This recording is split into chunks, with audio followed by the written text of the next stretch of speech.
Hello everyone, welcome to allied and health care nursing academy. आज का ये topic उन बच्चों के डिमांड पे है।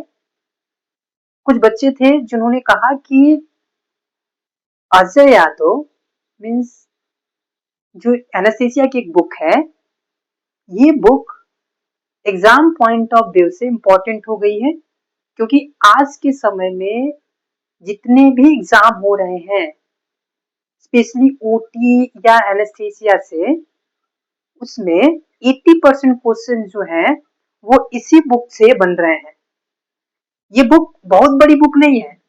इस बुक का नाम है Ajay Yadav short text book of anaesthesia है। लेकिन प्रॉब्लम ये है कि इस बुक में जो थ्योरी लिखी हुई है वो इतनी थोड़ी लेंदी समझ में आती है कि उसमें से किसी भी जो स्टूडेंट है या जो एग्जाम का प्रिपरेशन कर रहा है, उसमें से इम्पोर्टेंट पॉइंट्स को निकालना मुश्किल है, मतलब थोड़ा समझना डिफिकल्ट है। इसीलिए अजय यादव डिफिकल्ट समझ में आ रही है। मैं आपको बता दूं, अगर आप नर्सिंग, अलाइड हेल्थ केयर या मेडिकल में कोई भी तैयारी कर रहे हैं और उसमें आपका सिलेबस एनेस्थीसिया है, तो जो हम सीरीज स्टार्ट कर रहे हैं या जो वीडियो लेके आएंगे, उसमें हम अजय यादव एनेस्थीसिया की जितने भी इम्पोर्टेंट चैप्टर्स हैं, और मैं आपको चैप्टर्स बता दूं तो मोस्टली 7 सेक्शन 6 हैं, और उन सेक्शन 6 में लगभग 16 या 17 चैप्टर ऐसे हैं जो एग्जाम पॉइंट ऑफ व्यू से 100% इम्पोर्टेंट है। बाकी का अजय यादव में कुछ चैप्टर्स किसी काम का नहीं हमारे लेवल पे। डीएनबी या डॉक्टर या एनेस्थीसियोलॉजिस्ट होगा, उसके लिए इम्पोर्टेंट होगा, हमारे लिए नहीं है। इसीलिए मैं आपके लिए अपने इस यूट्यूब चैनल पे, नाम तो आपको पता होगा, allied health care nursing academy में, स्टार्ट कर रहा हूँ अजय यादव की बुक को सॉल्व कराना। इसमें सिर्फ हम आपको थ्योरी नहीं पढ़ाएंगे, थ्योरी भी पढ़ाएंगे, थ्योरी को समझाएंगे, इंपॉर्टेंट पॉइंट्स को हाईलाइट करके बताएंगे, और उसके बाद इसी इंपॉर्टेंट या इसी थ्योरी से बने हुए एमसीक्यू को भी सॉल्व कराएंगे। हर वीडियो में आपको जितना पढ़ेंगे उससे बना हुआ एमसीक्यू उसी दिन सॉल्व करेंगे। तो स्टार्ट करते हैं आज के पहला वीडियो, एनेस्थीसिया और complete anaesthesia by Ajay Yadav. सबसे पहले आपको मैं बता दूं, तो हमारा जो पहला चैप्टर है, मैं उस चैप्टर को स्टार्ट करने से पहले अजय यादव की बुक में कुछ इमेजेस जो दी हुई हैं, शायद इसके नीचे आपको नाम लिखा होगा, फिर भी मैं, क्योंकि हम बुक को बेसिक से स्टार्ट कर रहे हैं, स्टार्टिंग से स्टार्ट कर रहे हैं, तो इसमें जो इमेजेस दिए हुए हैं उसको मैं आपको एक बार बताना चाहूंगा। उसके बाद हम आज अपने पहले वाले चैप्टर पे कंटिन्यू करेंगे। देखिए, आपको यहाँ पे कुछ इमेजेस दिख रहे होंगे। ये इमेजेस में सबसे पहला इमेज जो है, और आई थिंक मैं दूसरे वाले पेज पे गया हूँ। ओके, ये पहला ही पेज है, ठीक है। प्लेट नंबर 1 है, पहला ही है। तो यहाँ पे आपको फिगर 2.4 में कुछ colour codings of central pipe supply दिया हुआ है। आपने सेंट्रल पाइपलाइन सप्लाई सुना होगा। हॉस्पिटल में दो तरीके की सप्लाई होती है गैसेस की, दो तरीके से, एक होता है सिलेंडर सप्लाई और दूसरा होता है सेंट्रल पाइपलाइन। मींस एक पाइपलाइन से, जो कि पूरे हॉस्पिटल में एक सेंट्रलाइज्ड होती है, हर एक वार्ड, हर एक रूम में वहां पे सप्लाई होता है, सेंट्रल उसको बोलते हैं, ठीक है ना, पाइप के थ्रू। और एक होता है सिलेंडर से गैस सप्लाई करना। यहाँ पे जो ये दिया हुआ है वो व्हाइट कलर का, आपको पता है, ऑक्सीजन का सप्लाई, ब्लू कलर का आपका नाइट्रस, ब्लैक एयर, और एलो जो है वो आपका वैक्यूम सप्लाई होता है। तो बेसिकली ये 4-5 जो दिए इमेज दिए हुए वो central coding of pipeline supply दिया हुआ है। दूसरा इमेज आपका जो है वो है वेपराइजर। वेपराइजर दिया हुआ है, आपको पता है इनहेलेशनल एजेंट होते हैं, बाद में डिस्कस करेंगे बहुत डिटेल में अच्छे से। उसमें एक डिवाइस यूज करता है, उसको करते हैं उसको डिलीवर करने के लिए, दैट इज कॉल्ड वेपराइजर्स, ठीक है। उसके बाद ये जो आपको इमेज दिख रहा है that is component of circle system, component of circle system. Circle system means close system. आपने हम जब आगे एनेस्थीसिया मशीन पढ़ेंगे तो एनेस्थीसिया मशीन में एक ब्रीदिंग सिस्टम करके एक पार्ट है, और ब्रीदिंग सिस्टम में हम ओपन, सेमी ओपन या सेमी क्लोज या क्लोज सिस्टम के बारे में डिस्कस करेंगे, और उसी क्लोज सिस्टम को यहाँ रिप्रेजेंट किया गया है, एनेस्थीसिया का एक पार्ट है ब्रीदिंग सिस्टम का। इसके बाद आपको यहाँ पे एक डिवाइस दिख रहा होगा जिसको आप कहते हो गुडल एयरवे, ध्यान देना। और इसके अलावा आपको यहाँ पे फेस मास्क देखने को मिल रहा है, वेंटी फेस मास्क बोलते हैं इसको, या फिर आप इसको सिलिकॉन मास्क बोल सकते हो, जो कि एनेस्थीसिया के टाइम पेशेंट को ऑक्सीजनेट करने के लिए हम क्या करते हैं, यूज करते हैं। नेक्स्ट जो आपका इमेज है वो है कि यहाँ पे आपको देखने को मिल सकता है Ambu bag. Ambu stand for, आपको पता होगा एक बहुत इम्पोर्टेंट या हर बार बनने वाला क्वेश्चन है, that is Ambu stand for. तो Ambu stand for artificial manual breathing unit, means जब हमारे पास ऑक्सीजन ना हो, रिजर्व किया हुआ, जैसे सिलेंडर खत्म हो जाए, तो हम आर्टिफिशियली इन्वायरमेंट से ऑक्सीजन बना के पेशेंट को डिलीवर कर सकते हैं। तो दैट इज, तो हम किससे करते हैं, अम्बू से करते हैं, इसलिए इसको हम क्या बोलते हैं, आर्टिफिशियल मैनुअल ब्रीदिंग यूनिट। उसके बाद यहाँ पे आपको देखने को मिल सकता है लैरिंगोस्कोप। लैरिंगोस्कोप के बहुत सारे टाइप्स होते हैं, उसके ब्लेड्स के टाइप्स होते हैं, हम बाद में डिस्कस करेंगे। इसके बाद वहाँ पे आपको मैकक्वाई का लैरिंगोस्कोप एक का ब्लेड एक है, जो कि आपको बाद में हम बताएंगे। तो मैकक्वाई लैरिंगोस्कोप ब्लेड दिया हुआ है। इसके बाद आपको बुलार्ड लैरिंगोस्कोप दिया हुआ है, देखिए यहाँ पे मैक लैरिंगोस्कोप दिया हुआ है। यहाँ पे आपको LMA दिया हुआ है, जो कि क्लासिक है, लैरिंजियल मास एयरवे। ये जितने इमेजेस दिए हुए हैं इस पे हम डिटेल में आगे वीडियो में आज के चैप्टर्स में बात करेंगे, वो चैप्टर्स में ये कवर सभी हो जाएंगे। तो आगे बढ़ते हैं हम लोग। इसके बाद आपको नेक्स्ट जो इमेजेस दिए हुए हैं बुक में, वो आपको दिया हुआ है LMA सी ट्रैक। ये भी बेसिकली आपको क्या है कि LMA हम डालते हैं और वहाँ पे वीडियो देख पाते हैं, लाइव वीडियो देख पाते हैं कि हमारा LMA किधर फिट हो रहा है, वो हो गया। इसके बाद आपको यहाँ पे मिल सकता है आइजेल, बेसिकली LMA का मॉडिफिकेशन होता है, LMA से एडवांस्ड जो बने डिवाइसेस, एयरवे डिवाइसेस, उनमें आइजेल पाया जाता है। उसके बाद उससे भी एडवांस एक अच्छा कर्व्ड एंडोट्रैकियल ट्यूब होता है, ET ट्यूब जिसको बोलते हैं, एंडोट्रैकियल ट्यूब, जो आपके ट्रैकिया के अंदर एक ट्यूब डालते हैं, ऑक्सीजन उससे सप्लाई करते हैं, देते हैं पेशेंट को। तो आपने ICU में ऐसे देखा होगा, वो टीम काम कर देंगे तो अच्छे से जानते होंगे इसके बारे में। इसके अलावा आप यहाँ पे आप देख सकते हैं ओटी ट्यूब में एक डबल ल्यूमिनेटो ट्यूब आता है, बेसिकली लंग्स की सर्जरी में इसको यूज करते हैं। तो ये भी आपको हम आगे पढ़ेंगे। इसके बाद आपको HME फिल्टर नाम का सेंसर नाम का एक डिवाइस आता है, जिसको हम फिल्टर कहते हैं। ये फिल्टर हम जब भी किसी पेशेंट को ब्रीदिंग देते हैं या किसी पेशेंट को जनरल एनेस्थीसिया में डालते हैं, या कोई पेशेंट जो अनकॉन्शियस होता है ऑक्सीजन देते हैं मशीन के थ्रू, तो उस मशीन में के सर्किट और मशीन और पेशेंट के बीच में हम क्या करते हैं, उसको कनेक्ट करते हैं। तो ये जो एयर या ऑक्सीजन पेशेंट को जाता है, उसको ना तो ज्यादा हीट होने देता है और ना ही तो ज्यादा क्या होने देता है, मॉइस्ट होने देता है। तो इसका काम ये होता है। और बैक्टीरिया को फिल्टर, वो का एक अनदर वर्क है। इसके अलावा आपको यहाँ पे देख सकते हैं, आपको हेलोथेन का बोतल दिया हुआ है। Halothane is also inhalational anaesthetic agent. General anaesthesia में गैस सुना होगा, वोलाटाइल और एक गैस टाइप के जनरल एनेस्थीसिया आते हैं, हेलोथेन आ जाता है इनहेलेशनल एजेंट में। साथ हम ये इमेजेस भी देखते हैं, देखिए सेम मैंने बताया इनहेलेशनल एजेंट में जो वोलाटाइल एजेंट होते हैं, जिसमें आइसोफ्लोरिन का बोतल दिया हुआ है। उसके बाद आपको यहाँ पे डिस्फ्लोरिन दिया हुआ है, सेवफ्लोरिन का बोतल दिया हुआ है। इंपॉर्टेंट चीज यहाँ पे ये है कि जब भी आप एग्जाम देते हैं तो आपको एक बेसिकली एक क्वेश्चन जो बनता है वो इन बॉटल से क्या बनता है, देखिए यहाँ पे इनके कलर्स देख लीजिए आप, है कि अगर पूछ ले कि डेस्फ्लोरिन का बॉटल का कलर कैसा है या से आइसोफ्लोरिन के बॉटल का कलर कैसा है या सेवोफ्लोरिन के बॉटल का कलर कैसा है, तो मैं आपको एक निमोनिक बनाना चाहूंगा इसको याद करने के लिए। 4 इनहेलेशनल एजेंट पे क्वेश्चन पूछे जाते हैं। उनमें सबसे पहला है कि ऐसे ही आप याद रखिए कि मैं हिंदी में आपको बता रहा हूं, इस पर से ये डस्ट बेस्ट हटाओ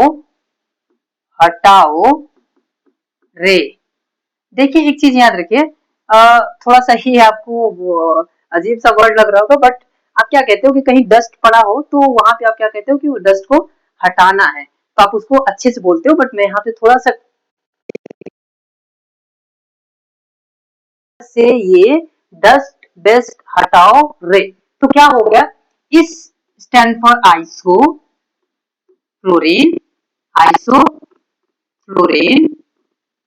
P फॉर पर्पल, पर से पर्पल, याद रखिएगा इसको हम वायलेट भी कहते हैं, वायलेट, ठीक है ना, तो याद रखिएगा ये दोनों, या तो वायलेट बोल सकता है या तो पर्पल बोल सकता है, ये बोल सकता है। से क्या होगा, सेवोफ्लोरिन, मैं आपको यहाँ पे कलर चेंज कर रहा हूँ, सेवोफ्लोरिन में का कलर कैसा होगा, ए फॉर एलो, डस्ट में क्या हो गया, डिसफ्लोरिन में क्या हो जाएगा, बी फॉर ब्लू, उसके बाद इसका क्या होगा, हेलोथेन, इसका क्या होगा, हटाओ मीन्स हेलोथेन, रे फॉर रेड, तो ये आपका क्या हो गया, निमोनिक हो गया।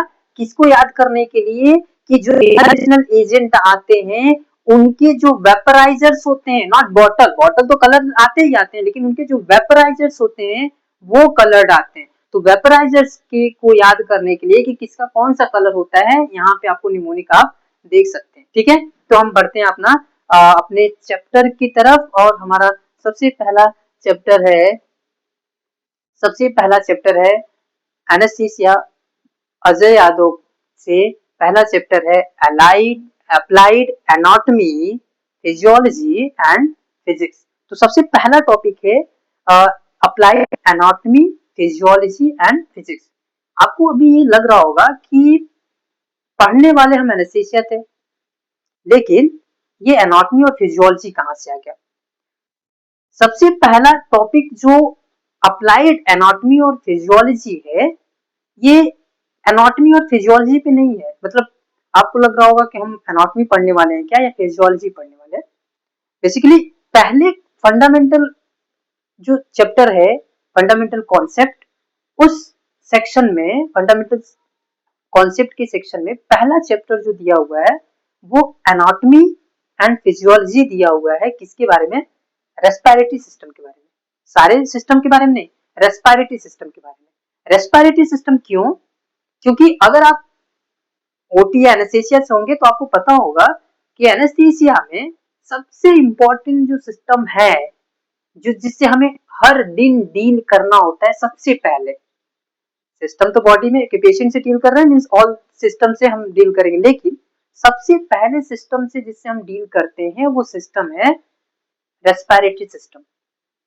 जनरल एनेस्थीसिया इंपॉर्टेंट एनेस्थीसिया होता है, बाकी तो रीजनल और लोकल की बात नहीं। हम जब जनरल की बात करते हैं तो पेशेंट को पूरी तरह से बेहोश करते हैं, पेशेंट अनकॉन्शियस होता है, पेशेंट को कंट्रोल्ड हम एनेस्थीसिया में रखे रहते हैं, पेशेंट पूरी तरह से हमारे कंट्रोल में होता है, और हमारा उसका जो फिजियोलॉजी होता है, जो सांस लेने की रेट होती है, वो सब हमारे कंट्रोल में होता है। इसीलिए जब भी हम एनेस्थीसिया की बात करते हैं तो हमें रेस्पिरेटरी सिस्टम की एनाटॉमी और फिजियोलॉजी, क्योंकि हमें पेशेंट के ट्रैकिया में ट्यूब डालना है, जिसको एंडोट्रैकियल ट्यूब हमने देखा भी, तो अगर एंडोट्रैकियल ट्यूब डालनी है और हमें पेशेंट को ऑक्सीजन देना है, हमें कंट्रोल करना है कि कितना देना है कितना नहीं देना, तो उसके लिए हमें एनाटॉमी फिजियोलॉजी समझनी जरूरी है। तो इसीलिए पूरा टॉपिक समझने से पहले, पूरा चैप्टर आगे का समझने से पहले रेस्पिरेटरी सिस्टम की एनाटॉमी और उसकी फिजियोलॉजी समझना इंपॉर्टेंट है। इसीलिए पहला चैप्टर रेस्पिरेटरी सिस्टम की एनाटॉमी और फिजियोलॉजी से स्टार्ट करते हैं। सबसे पहला टॉपिक या चैप्टर जिसको applied anatomy, physiology and physics कहते हैं, इसमें आपको सबसे रेस्पिरेटरी फिजियोलॉजी में सबसे पहला जो टॉपिक है वो क्या मिल रहा है कि एनाटॉमी ऑफ एयरवे। क्या मिल रहा है? Anatomy of airway. Anatomy of airway मैंने भी आपको बताया कि आने वाले सेक्टर्स में हम जनरल एनेस्थीसिया के अच्छी से डिटेल में पढ़ेंगे, बाकी दवाएं भी पढ़ेंगे, लेकिन जनरल एनेस्थीसिया ज्यादा डिटेल हो जाता है और इम्पोर्टेंट टाइप ऑफ एनेस्थीसिया है, इसीलिए इसको समझना इम्पोर्टेंट है और इसीलिए हम एनाटॉमी ऑफ एयरवे पढ़ रहे हैं। और एनाटॉमी ऑफ एयरवे में सबसे पहले हम पढ़ रहे हैं लैरिंग्स के बारे में। किसके बारे में? लैरिंग्स। आपको याद है लैरिंग्स क्या होता है? लैरिंग्स क्या होता है? लैरिंग्स आपने रेस्पिरेटरी सिस्टम तो पढ़ा होगा आई थिंक। अगर आपने एनाटॉमी और फिजियोलॉजी पढ़ी होगी तो रेस्पिरेटरी सिस्टम पढ़ी होगी, और अगर आपने रेस्पिरेटरी सिस्टम पढ़ा होगा तो हम जब सांस लेते हैं, ब्रीथ करते हैं, तो ब्रीथ नोज और माउथ से दोनों से करते हैं। मीन्स लेकिन जब हम रेस्पिरेटरी सिस्टम पढ़ते हैं तो हम स्टार्ट करते हैं nose, pharynx, larynx, trachea, bronchi, bronchioles and then alveoli, lungs. तो ये हम पढ़ते हैं। तो नोज के अंदर जाने के बाद एक पार्ट होता है जिसको हम फेरिंग्स कहते हैं। Now pharynx is common for digestive system and respiratory system. लेकिन फेरिंग्स के आगे जाते ही हमारा जो रास्ता होता है वो डिवाइड हो जाता है। आगे वाला और वो लैरिंग्स आगे चल के ट्रैकिया बनाता है और पीछे वाला रास्ता हमारा खाने की नली जिसको आप इसोफेगस कहते हैं वो बनाता है। तो मतलब रास्ते अलग हो जाते हैं। फेरिंग्स कॉमन होता है दोनों के लिए, खाने के रास्ते के लिए भी और सांस लेने के रास्ते के लिए। सबसे पहला जो रेस्पिरेटरी सिस्टम का पार्ट, सबसे पहला नहीं कह सकते, तो सबसे पहला तो नोज है। लेकिन इंपॉर्टेंट पॉइंट जहां स्टार्ट हो जाता है ओरल कैविटी के बाद जो स्टार्ट होता है जिसको हम लैरिंग्स कहते हैं, जो दिखता है हमें। अगर हमने लैरिंगोस्कोप डाला ना, देखो आप लैरिंगोस्कोप पता है एक डिवाइस, जब लैरिंगोस्कोप के बारे में पता होगा आपको, तो लैरिंगोस्कोप जब आप ओरल कैविटी में इंसर्ट करते हो तो क्या कहते हो? लैरिंगोस्कोप जब डालते हो तो लैरिंगोस्कोपी करते हो। मीन्स लैरिंग्स को देखते हो, विजुलाइज करते हो, इसीलिए उसका नाम लैरिंगोस्कोप है। मतलब लैरिंग्स को विजिबल कराने के लिए जो डिवाइस है उसको लैरिंगोस्कोप कहते हैं। तो लैरिंगोस्कोप से हम लैरिंग्स को देखते हैं। तो हम जब ओरल कैविटी खोलते हैं तो हम ओरल कैविटी में, इसलिए इंपॉर्टेंट हो गया, हम नोज में वापस ले जाएंगे नहीं, तो इसलिए हम लैरिंग्स से स्टार्ट कर रहे हैं। देखो लैरिंग्स जो है इट इज द ऑर्गन, किसका? वॉइस का ऑर्गन है।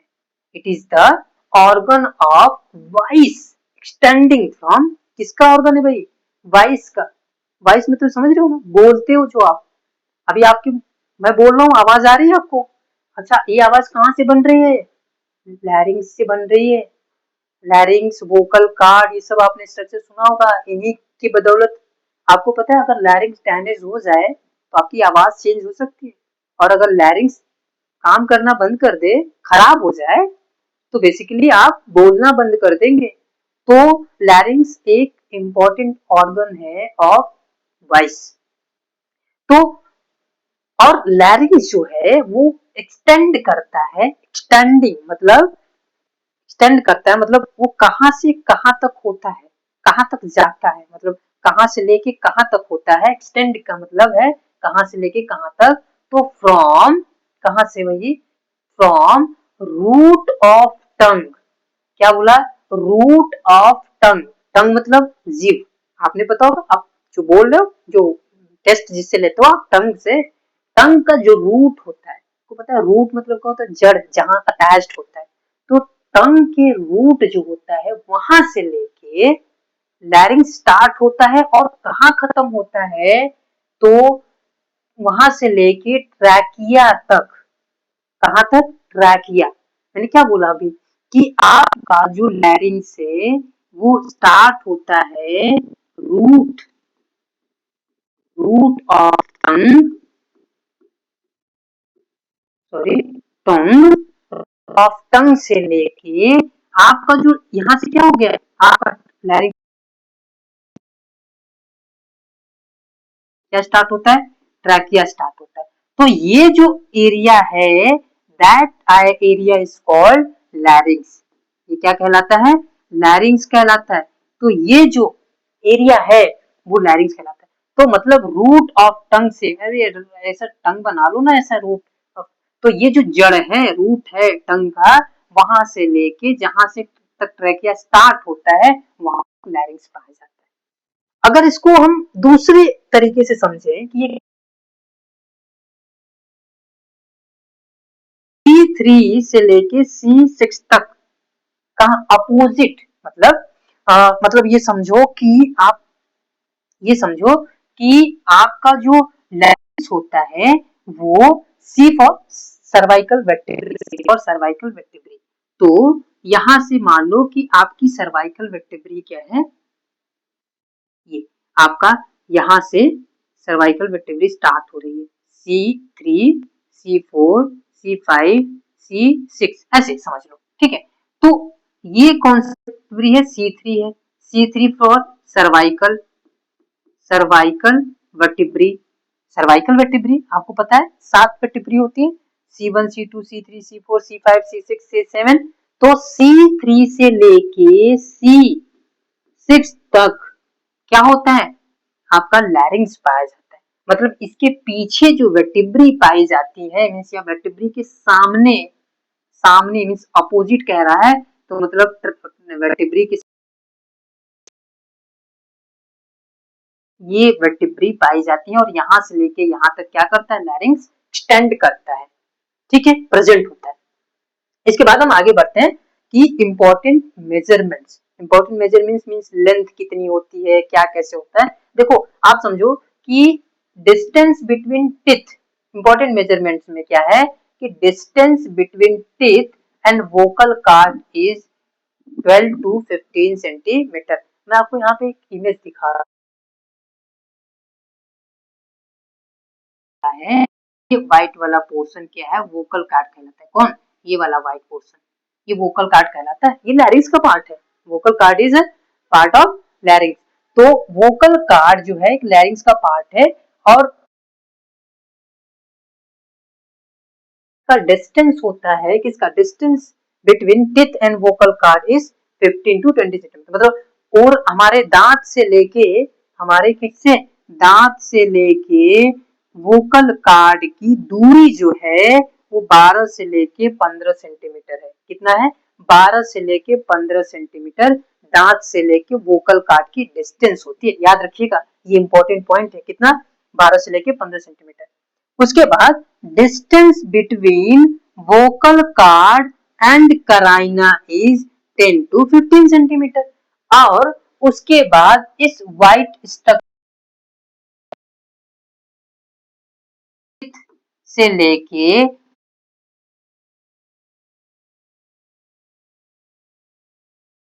टू 15 सेंटीमीटर और इस वोकल कार्ड से लेके कहां से, यहाँ पे क्या होता है? हमारी ट्रैकिया दो पार्ट में डिवाइड होती है, ब्रोंकाई में डिवाइड होती है, राइट ब्रोंकाई और लेफ्ट ब्रोंकाई। इसमें यहाँ से लेके वोकल कार्ड से यहाँ से लेके का डिस्टेंस जो होता है वो होता है 10 to 12 और 12 to 15 सेंटीमीटर। देखो एक दो वर्ड का कोई डिफरेंस नहीं होता, 10 से 12 लिखो, 12 से 15 लिखो या 10 से 15 लिखो, लेकिन याद रखना कि 10 सेंटीमीटर तो होती होती, 10 सेंटीमीटर, 10 से 12 सेंटीमीटर यहाँ और 10 से 15, 12 से 15 सेंटीमीटर यहाँ। तो ये आपका जो डिस्टेंस हो गया, अभी बुक में आपको 15 लिखा हुआ है, यहाँ पे आप 15 कर लेना। तो यहाँ से लेके यहाँ तक जो डिस्टेंस होता है, कराइना याद रखना, कराइना इज अ एरिया या पार्ट है जो जहाँ पे आपकी ट्रैकिया दो पार्ट में डिवाइड हो जाती है, राइट ब्रोंकाई और लेफ्ट ब्रोंकाई में, उसका डिस्टेंस इतना होता है। तो ये हो गया इंपॉर्टेंट मेजरमेंट। नाउ आगे हम बढ़ते हैं कार्टिलेजेस ऑफ लैरिंग्स। आपको पता है लैरिंग्स जो होती है वो कार्टिलेज से ही बनी होती है। किससे से बनी हुई थी? कार्टिलेज से, मसल से नहीं, बोन नहीं होता, कोई और स्ट्रक्चर नहीं होता, कार्टिलेज होता है। याद रखना कार्टिलेज क्या है? एक कनेक्टिव टिश्यू है। तो कार्टिलेज से बनी होती है। कौन सी कार्टिलेज? एक दो चार कार्टिलेज से नहीं बनी होती, टोटल कितनी कार्टिलेज से बनी होती है? 9 कार्टिलेज से। 3 पेयर्ड होती है और 3 अनपेयर्ड होती है। होती नाम में 6 ही है, 3 पेयर्ड और 3 अनपेयर्ड, लेकिन टोटल पेयर्ड क्योंकि 3 है तो 6 तो वही हो गई और 3 अनपेयर्ड वाली टोटल 9, तो 9 कार्टिलेज से बनी होती है कौन? Larynx.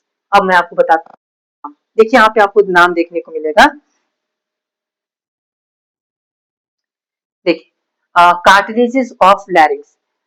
Cartilages of larynx is consist of, मतलब लैरिंक्स जो है वो क्या किससे बना होता है? कंसिस्ट होता है, बना होता है of 3 paired, 3 paired cartilage, 3 paired cartilage, मतलब 3 जोड़ी कार्टिलेज से, 3 जोड़ी कार्टिलेज से, 3 जोड़ी कार्टिलेज से, 3 पेयर्ड कार्टिलेज से बनी होती है, जिसका नाम है एरिटेनॉइड। नाम देखिएगा, एरिटेनॉइड। क्या नाम है? कॉर्निकुलेट। और क्या नाम है? चूनिफॉर्म। क्या नाम है? चूनिफॉर्म। और 3 क्या है? अनपेयर्ड कार्टिलेज, जिसका नाम है थायरॉइड, क्रिकॉइड और एपिग्लोटिस। ये 3 क्या है? Unpaired cartilage. तो 3 पेयर्ड हैं तो मतलब 3 इंटू 2 इक्वल टू 6, और ये 3 आपके ये हो गए, तो कितने हो गए टोटल? टोटल जो लैरिंग्स बना होता है वो कितने कार्टिलेज से? 9 कार्टिलेज से क्या होता है? बना होता है। ठीक है, ये आपको याद रहेगा। तो अभी आगे हम बढ़ेंगे, बट ये इतना ध्यान रखिएगा। अब मैं आपको एक और छोटा सा ट्रिक बता देता हूँ कि आपको कैसे याद रहेगा कि कौन सा कार्टिलेज पेयर्ड है और कौन सा कार्टिलेज अनपेयर्ड है। यहीं पे आपको बता दे रहा हूँ। देखो, पेयर्ड के लिए याद रखना, किसके लिए? पेयर्ड वाले के लिए याद रखना कि A C C is a paired and T E C is unpaired. ये क्यों? ये ट्रिक क्या हो गया? तो ऐसे ट्रिक मैंने इस तब बनाई थी जब मैं बेसिकली, आप एनेस्थीसिया पढ़ रहे हो तो इतना याद रखना कि कोर्स होता था पहले, anaesthesia and critical care technician. तो उससे ये ट्रिक बनता है कि जो कोर्स का नाम था वो क्या था? Anaesthesia and critical care, anaesthesia and critical care short में। और टेक्नीशियन में आप क्या लिखते हो? सबसे स्टार्टिंग वाला वर्ड TEC, तो टेक, एनेस्थीसिया टेक्नीशियन। तो ACC जो कोर्स का नाम हो जाएगा वो पेयर्ड हो जाएगा, पेयर्ड। और जो अनपेयर्ड है वो क्या हो गया? टेक्नीशियन वाला वर्ड हो गया, ये हो गया आपका अनपेयर्ड। तो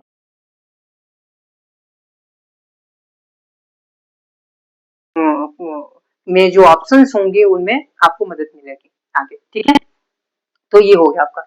इसके बाद हम कुछ ग्लोटिस, जो कि एक पार्ट है लैरिंग्स में, ग्लोटिस एपिग्लोटिस, वो आपने सुना होगा। आप डिटेल में अगर आप एनाटॉमी पढ़ते हैं तो आप उसको क्या करते हैं कि समझते हैं कि ग्लोटिस और एपिग्लोटिस। हमें यहाँ पे सिर्फ इस थ्योरी को सॉल्व करना है और थ्योरी में इंपॉर्टेंट पॉइंट को खोजना है। देखिए याद रखिएगा, एक होता है ग्लोटिस और दूसरा होता है सब ग्लोटिस और तीसरा होता है एपिग्लोटिस। एपिग्लोटिस आपको पता है आपकी ट्रैकिया को ढकने का काम करता है, जिसको आप ढक्कन कहते हो। क्या कहते हो? ढक्कन, जो ढकने का, ट्रैकिया को ढकने का काम करता है। ग्लोटिस के ऊपर, ग्लोटिक स्ट्रक्चर है, यहाँ पे आपको देखने को मिल सकता है, आप देखोगे तो मिल जाएगा। यहाँ देखो एपिग्लोटिस देखने को मिल रहा है ना, यहाँ पे आपको एपिग्लोटिस देखने को मिल रहा है। अब ये एपिग्लोटिस जो है वो एपिग्लोटिस किसके ऊपर है?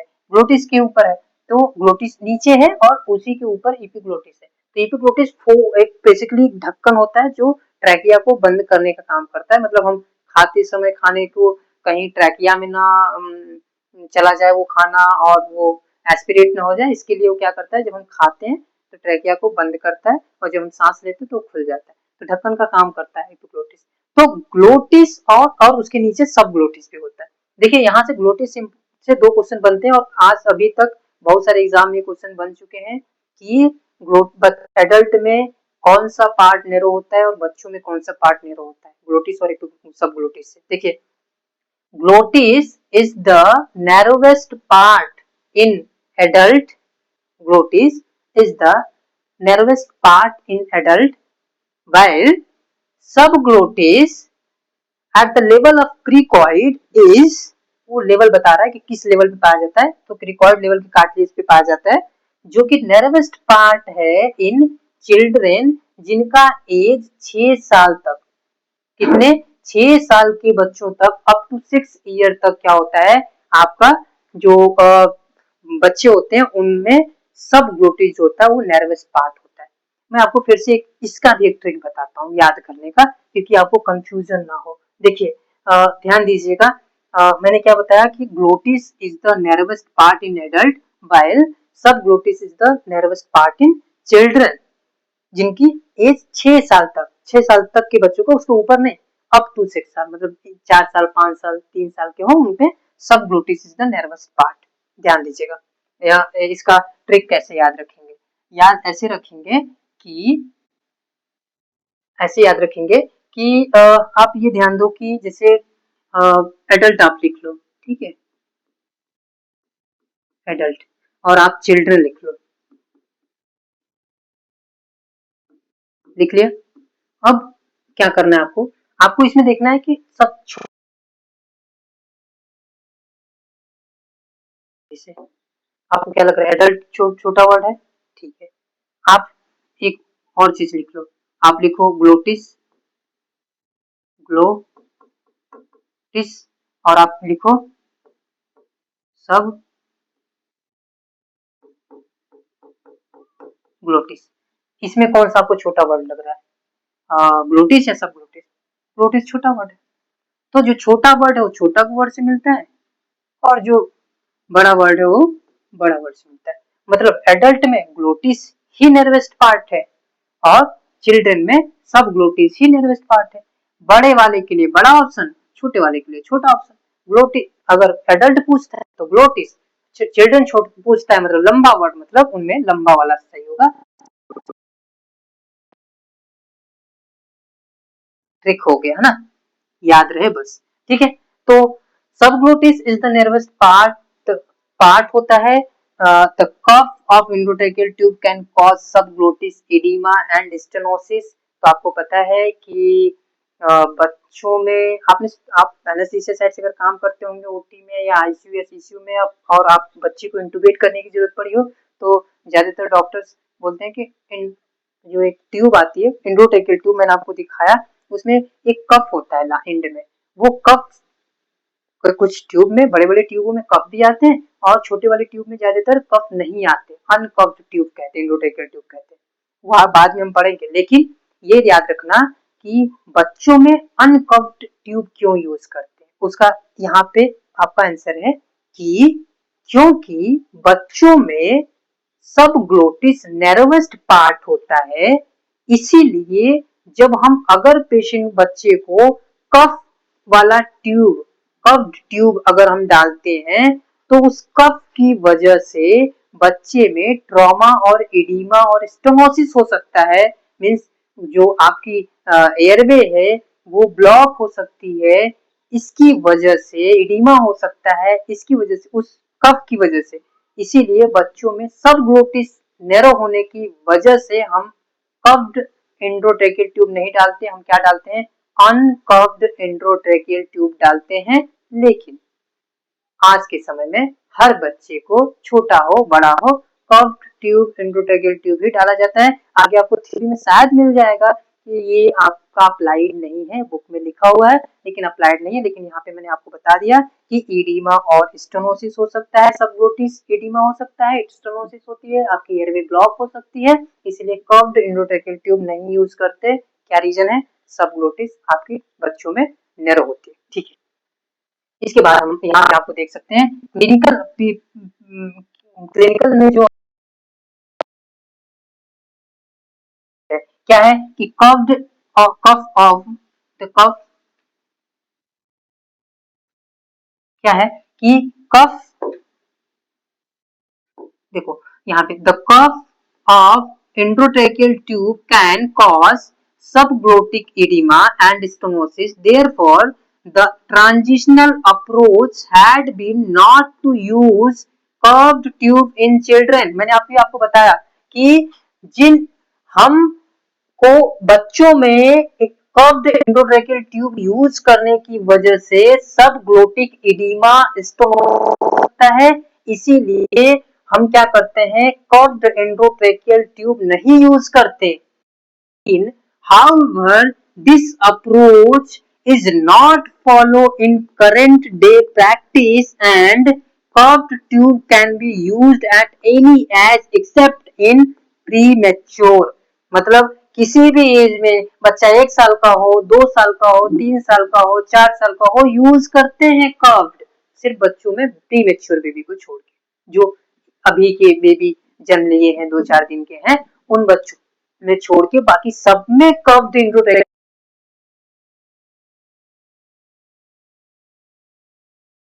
अप्रोच को हम अप्लाई नहीं करते, फॉलो नहीं करते। ठीक है, आगे बढ़ते हैं।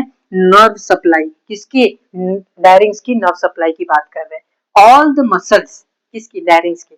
All the muscles of the larynx are supplied by, कौन सी नर्व सप्लाई करती है? Recurrent laryngeal nerve. याद रखिएगा, लैरिंग्स की सभी मसल जो होती है वो किससे सप्लाई होती है? रिकरेंट लैरिंजियल नर्व से, रिकरेंट लैरिंजियल नर्व से, एक्सेप्ट है, एक्सेप्शन है, कौन सी? Cricothyroid muscle, cricothyroid muscles which is supplied by external branch of superior laryngeal nerve, external branch of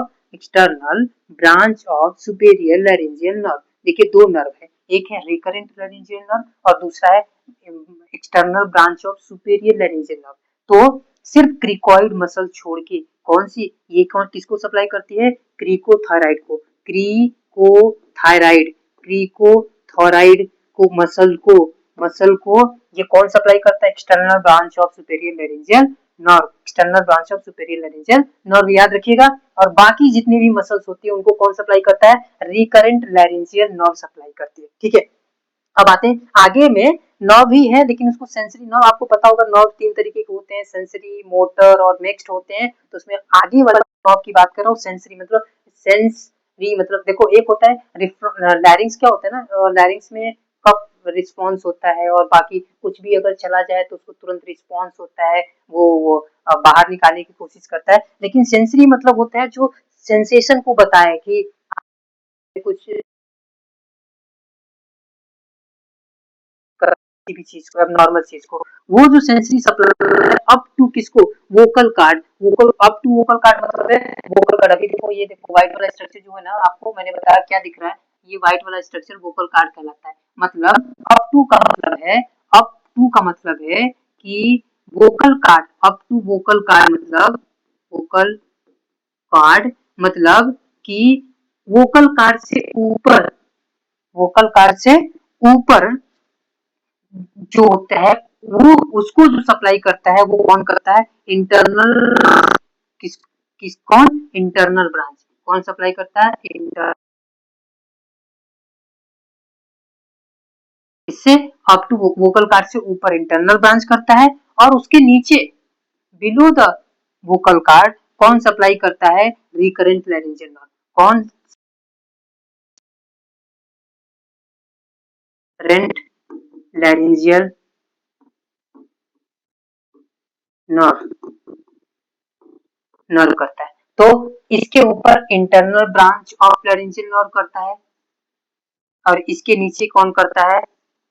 recurrent laryngeal nerve. अभी देखो, एक्सटर्नल किसके लिए था? क्रिकोथोराइड के लिए। इंटरनल किसके लिए है? वोकल कॉर्ड से ऊपर के लिए। और वोकल कॉर्ड के नीचे के लिए कौन है? Recurrent laryngeal nerve. ये 4 पॉइंट बनते हैं कि सभी मसल्स को कौन करता है? रिकरेंट लैरिंजियल नर्व करता है। क्रिकोथोराइड मसल्स को कौन करता है? एक्सटर्नल ब्रांच करता है। वोकल कॉर्ड से ऊपर कौन करता है? इंटरनल ब्रांच करता है। वोकल कॉर्ड से नीचे कौन करता है? लैरिंजियल, रिकरेंट लैरिंजियल नर्व करता है। ये 4 पॉइंट यहाँ पे याद रखिएगा। तो इससे क्या होगा कि आपको जो क्वेश्चंस होंगे उसको सोल्व करने में आपको आसानी होगी। चलिए आगे बढ़ते हैं नेक्स्ट स्लाइड पे। हाँ, यहाँ पे मैंने आपको कुछ बताने के लिए रखा था बट अभी इसका यूज नहीं है। नाउ नेक्स्ट पार्ट पे हम जाते हैं। जब तो हम पढ़ते हैं कि लैरिंग्स, जो इसको हमने पढ़ा अभी, जिसकी हमने एनाटॉमी समझी थोड़ी सी, और थोड़ी सी उसकी नर्व सप्लाई पर समझी, तो अब हम समझते हैं कि अगर हमारी जो लैरिंग्स है, जो वॉइस ऑर्गन है, जो वॉइस प्रोड्यूस करने में हेल्प करता है, अगर ये लैरिंग्स में कोई भी तरीके की एबनॉर्मलिटी हो जाए, मैंने आपको क्या बताया कि अगर वो डैमेज हो जाए तो आपका आवाज गायब हो सकता है। लैरिंग्स ऐसा ऑर्गन है जो वॉइस प्रोड्यूस करने में हेल्प करता है। वॉइस ऑर्गन है, बट अगर लैरिंग्स में प्रॉब्लम होती है, क्या होगी भाई, पैरालिसिस हो सकती है। क्या हो सकती है, पैरालिसिस, नर्व डैमेज हो जाए, पैरालिसिस हो जाए, काम करना बंद कर दे लैरिंग्स। तो होगा ये कि अभी देखो एक चीज और छूट रहा है यहाँ पे कि आर्टरी कौन सी सप्लाई होती है लैरिंग्स को, तो यहाँ पे आपको आर्टरी दी हुई है, आर्टेरियल सप्लाई है by laryngeal branch of superior and inferior thyroid artery. Thyroid artery जो होती है, सुपीरियर और इंफीरियर थायराइड आर्टरी जो है वो लैरिंग्स को ब्लड सप्लाई करते हैं। अब हम आते हैं कि पैरालिसिस ऑफ नर्व ऑफ लैरिंग्स में। तो पैरालिसिस ऑफ नर्व्स ऑफ लैरिंग्स की बात करते हैं, तो paralysis of recurrent laryngeal nerve, जिसकी ज्यादातर हम बात कर रहे हैं, क्या कर रहा था लैरिंजियल नर्व, बताइएगा, रिकरेंट लैरिंजियल नर्व क्या कर रहा था पीछे, सभी लैरिंग्स की मसल्स को सप्लाई कर रहा था, किसको छोड़ के, इसको क्रीकोथायराइड मसल को छोड़ के सभी मसल्स को यही सप्लाई कर रहा था। अगर पैरालिसिस हो जाए रिकरेंट लैरिंजियल नर्व में, देखिए पूरा नहीं कह रहा है, किसको क्या कह रहा है, वन साइड, एक साइड में अगर रिकरेंट लैरिंजियल नर्व हो जाए, पैरालिसिस हो जाए, paralysis of recurrent laryngeal nerve हो जाए, तो क्या होगा, no serious consequence as it is compensated by other side, compensated by other side, there is only hoarseness of voice होगा। ये ध्यान रखिएगा, ये समझिए कैसे क्या कह रहा है, कह ये रहा है कि अगर लैरिंग्स में एक साइड में नर्व की पैरालिसिस होती है, रिकरेंट लैरिंजियल नर्व में पैरालिसिस होता है एक साइड में, तो कोई भी प्रॉब्लम देखने को मिलेगा नहीं, कोई भी कॉन्सिक्वेंस मीन्स कोई भी प्रॉब्लम देखने को नहीं मिलेगी, मतलब कुछ चेंजेस नहीं होगा।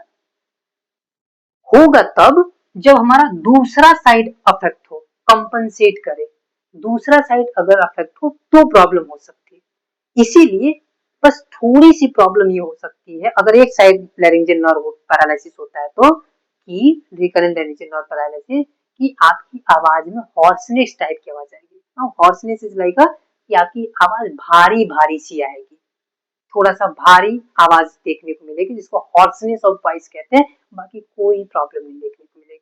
ठीक है, इतना ध्यान रहेगा ना, आगे बढ़ते हैं। लेकिन अगर वही रिकरेंट लैरिंजियल नर्व में बाइलेटरल पार्शियल पैरालिसिस होता है, अब देखो दोनों साइड हो रहा है लेकिन कंप्लीट नहीं हो रहा है, पार्शियल हो रहा है, कम है, आधे में समझ लो, आधे से भी कम समझ लो, पूरी कंप्लीट पैरालिसिस नहीं है, थोड़ा बहुत पैरालिसिस है। कभी आपने सुना होगा कि कोई ब्रेन या कोई हार्ट सुना होगा, चलो हार्ट एग्जांपल लेते हैं, सुना होगा कि हार्ट आपका डैमेज हो गया, तो लोग कहते हैं कि हार्ट में ये वाला एरिया डैमेज हो गया, ये चैम्बर डैमेज हो गया, इस एरिया में ब्लड सप्लाई मायोकार्डियल इंफार्क्शन हो गया, सेल इधर के कितना 5% 10% डैमेज हो चुके हैं। वैसा ही कुछ है कि पूरी तरह से पैरालिसिस नहीं हुआ है, पार्शियल पैरालिसिस है, और पार्शियल पैरालिसिस में किसकी, रिकरेंट लैरिंजियल नर्व की पार्शियल पैरालिसिस, बाइलेटरल में दोनों साइड में क्या होगा, अगर होता है तो अडक्टर पोस्टीरियर क्रीकोथायराइड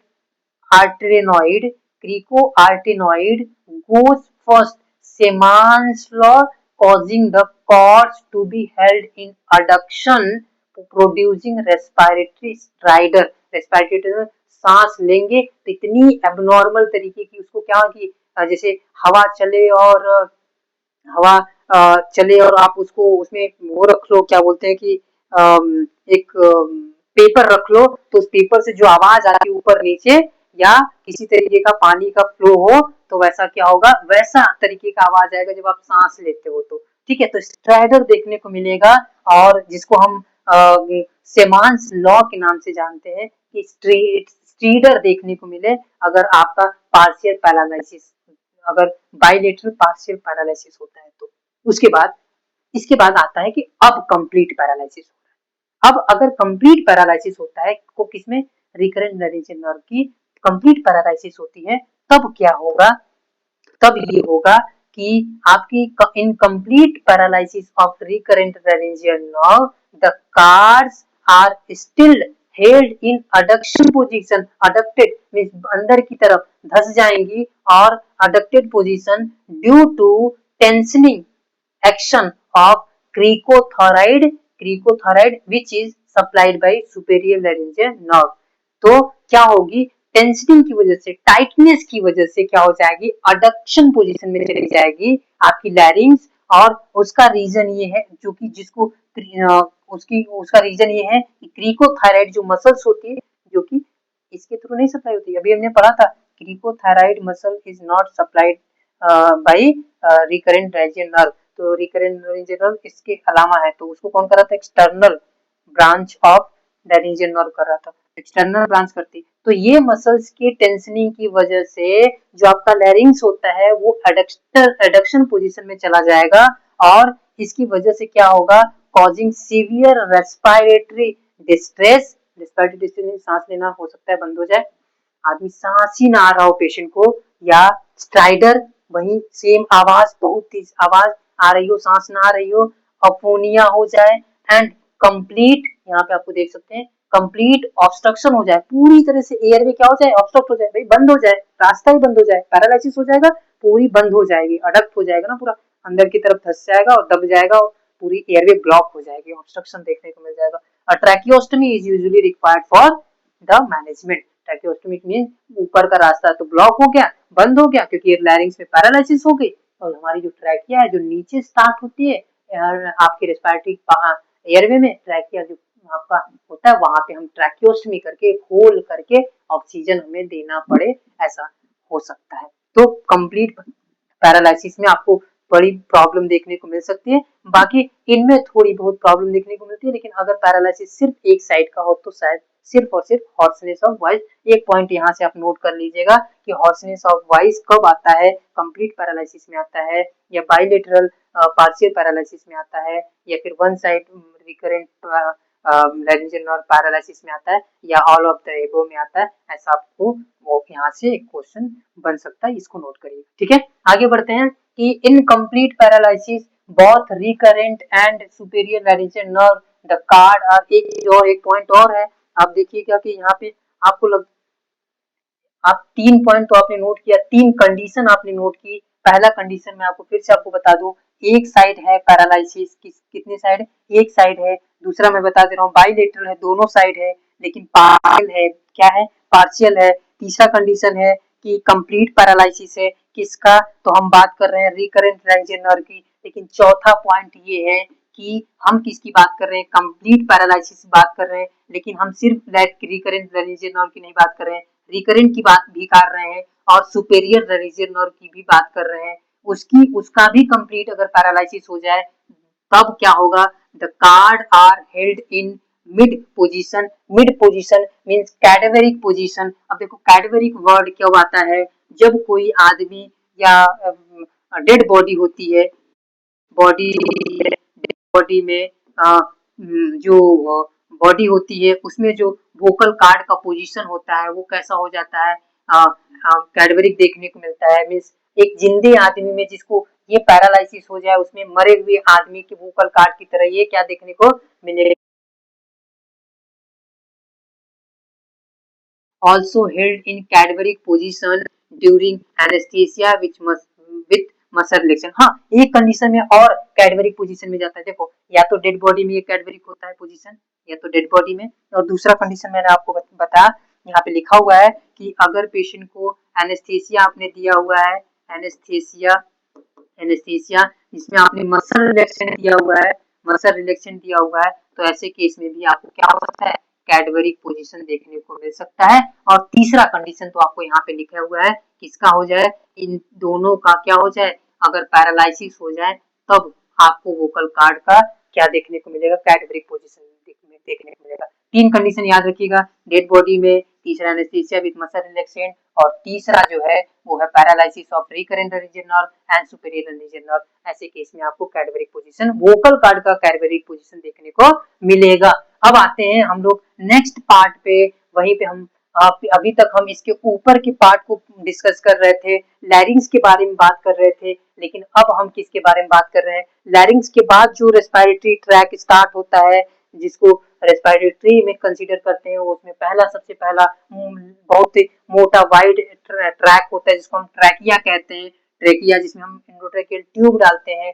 तो इसकी जो लेंथ होती है, आप समझिएगा कि इसकी जो लेंथ होती है ट्रैकिया की, वो कितनी होती है, length of the trachea is 10 to 20 centimetre कितनी होती है, 10 से 12 सेंटीमीटर ट्रैकिया की लेंथ होती है। दो चीजें और हमने डिस्कस की थी, दांत से लेके वोकल कार्ड की लेंथ और उसके बाद वोकल कार्ड से लेके कराइना की लेंथ हमने पीछे डिस्कस किया था, उसको पॉइंट को याद रखिएगा, हमारे क्वेश्चन में इसको डिस्कस करेंगे, आपको क्वेश्चन मिलेंगे उससे, ठीक है। इसके बाद आप ट्रैकिया की लेंथ 10 से 12 सेंटीमीटर याद रखिएगा। इसके बाद इट स्टार्ट फ्रॉम, मतलब ट्रैकिया जो होती है वो कहाँ से स्टार्ट होती है, देखो कहाँ से स्टार्ट होती है, क्रिकॉइड रिंग से स्टार्ट होती है। क्रिकॉइड रिंग किसका पार्ट है, क्रिकॉइड क्या है, एक कार्टिलेज है, और किसका पार्ट है, लैरिंग्स का पार्ट है। क्रिकॉइड से मतलब C6 से, देखो मैंने आपको बताया था C3 से लेके C6 तक कौन पाया जाता है, तो यहाँ से यहाँ तक पाया जाता है आपका कौन, लैरिंग्स। यहाँ से यहाँ तक कौन पाया जाता है, आपका लैरिंग्स पाया जाता है। और इसके बाद C6 से लेके इंड कहाँ तक होता है, तो C6 से लेके T5 तक, T5 जहाँ पे जिसको कराइना कहते हैं, T5 जिसको हम कराइना कहते हैं, कराइना जहाँ पे ट्रेकिया डिवाइड हो जाती है, कराइना, यहाँ पे यहाँ से यहाँ तक कौन पाया जाता है, आपका ट्रैकिया पाया जाता है। कौन पाया जाता है, ट्रैकिया पाया जाता है। तो ये हो गया आपका ट्रैकिया। तो यहाँ से यहाँ तक इसकी लेंथ होती है, यहाँ से लेके यहाँ तक लैरिंग्स और यहाँ से लेके यहाँ तक ट्रैकिया पाया जाता है। करीना के बाद वो डिवाइड होता है ट्रैकिया ब्रोंकाई में, ठीक है। तो यहाँ से लेके मतलब क्रिकॉइड रिंग C3 C6 से लेके इंड कहाँ होता है, कराइना T5 तक क्या होता है, इंड होता है। नाम भी याद रखना है, नाम भी याद रखना है। यहाँ पे आपको क्या लिखना है, क्रिकॉइड रिंग, यहाँ पे आपको लिखना है क्रिकॉइड रिंग। अगर आप पूछ ले, अगर ये वर्टेब्री ना देके क्रिकॉइड पूछ ले, क्रिकॉइड रिंग, ये पॉइंट याद रखिएगा, क्रिकॉइड रिंग सी, ये भी याद रखना है वर्टेब्री, और आपको याद रखना है ये भी नाम। तो क्रिकॉइड रिंग से लेके कराइना तक आपका ट्रैकिया होता है, C6 से लेके T5 तक, याद रखिएगा, ठीक है। आगे बढ़ते हैं। Anteriorly, carina corresponds to second costal cartilage. Second costal cartilage means, आप याद रखिए कि आप यहाँ पे ध्यान दीजिएगा। Now this point is carina, मतलब ये इंड पॉइंट ट्रैकिया का, इसके बाद ये ट्रैकिया कहाँ कन्वर्ट हो जाता है, आपका डिवाइड हो जाता है आपका ब्रोंकाई में, ठीक है, ब्रोंकस में, ठीक है। लेकिन ये जो कराइना होता है वो हमारे रिब्स के, कॉस्टल मींस रिब्स, रिब्स के कौन से लेवल पे जाके रिब्स होती है, आपको पता है 12 पेयर रिब्स। अब 12 पेयर रिब्स में आपकी जो 12 पेयर रिब्स में जो आपका उसको करेस्पॉन्ड करता है, यहाँ पे आपको होता है स्टर्नम, स्टर्नम से आपकी रिब्स जुड़ी होती है, और लेकिन रिब्स डायरेक्ट बोन है, बोन डायरेक्ट स्टर्नम से नहीं जुड़ी होती, उसके बीच में कार्टिलेज पाया जाता है, जिसको कास्टल कार्टिलेज कहते हैं। ये कास्टल कार्टिलेज को ही रिप्रेजेंट करता है, सेकेंड कास्टल कार्टिलेज को क्या करता है, रिप्रेजेंट करेस्पॉन्ड करता है आपका कराइना। तो मतलब जस्ट कराइना के सामने आपकी सेकेंड कास्टल कार्टिलेज होती है, मतलब सेकेंड रिब्स कह लो, वो होती है, ठीक है। तो याद रखना कि आपकी जो सामने, इसके जस्ट सामने कौन सी रिब्स होगी, दूसरी वाली नंबर की रिब्स, ये पहली होगी, ये मैं आपको ऐसे बना दे रहा हूँ, ये पहली रिब्स और ये क्या है, आपकी दूसरी वाली रिब्स है। तो यहाँ पे जो होता है आपका कार्टिलेज होता है, इतने दूर में रिब्स में कार्टिलेज होते हैं। तो ये सेकेंड वाली जो रिब्स होती है, सेकेंड रिब्स जो होती है उसको क्या करता है, रिप्रेजेंट करता है, कॉस्टल कार्टिलेज कह लो, मींस रिब्स की कार्टिलेज कह लो, उसको रिप्रेजेंट करता है। Eight the junction of manubrium with the sternal body, मतलब आप देखिए कि किसके जंक्शन की बात कर रहा है, to second costal cartilage at the junction of manubrium. एक चीज और नोटिस करना, स्टर्नम के 3 पार्ट होते हैं। स्टर्नम जब हम बात करते हैं, देखो सुप्रा स्टर्नल यूगुलर नॉच इसको कहते हैं, मतलब स्टर्नम है ये आपका, ये से, और इससे आपकी रिब्स जुड़ी हुई है। आपको पता है स्टर्नम के भी 3 पार्ट हैं, 3 पार्ट होते हैं। पहले वाले पार्ट, इस वाले पार्ट को मैनुब्रियम कहते हैं, कहीं लिखा है क्या, अभी तो नहीं लिखा, इसको बोलते हैं मैनुब्रियम, मैनुब्रियम पार्ट को मैनुब्रियम बोलते हैं। स्टर्नम के पहले वाले पार्ट को मैनुब्रियम,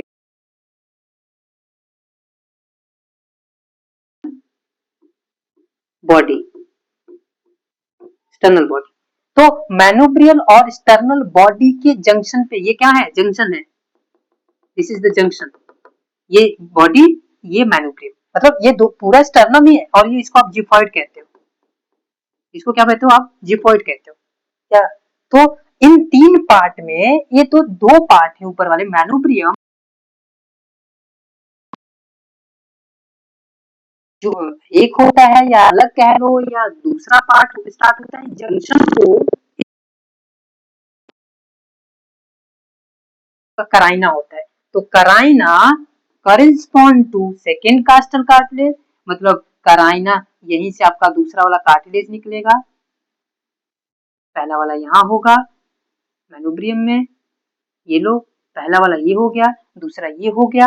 तो ये जो जंक्शन है किसका, मैनुब्रियम और एक्सटर्नल बॉडी का, या दूसरा वाला कार्टिलेज है, सॉरी रिब्स है, दूसरे नंबर वाला कॉस्टल कार्टिलेज, यहीं पे आपका क्या होता है, कराइना होता है। और मुझे लगता है कि कराइना कहीं न कहीं नोट किया गया होगा। ये वाला जो लाइन है आपको, ये वाली लाइन जो दिख रही है आपको, वो कौन सी लाइन दिख रही है, कराइना की दिख रही है। तो कराइना किसको, ये मैनुब्रियम और एक्सटर्नल बॉडी, अब इसको एंगल ऑफ लुइस कहते हैं, इस जंक्शन को क्या कहते हैं, जंक्शन को कहते हैं एंगल ऑफ लुइस। इस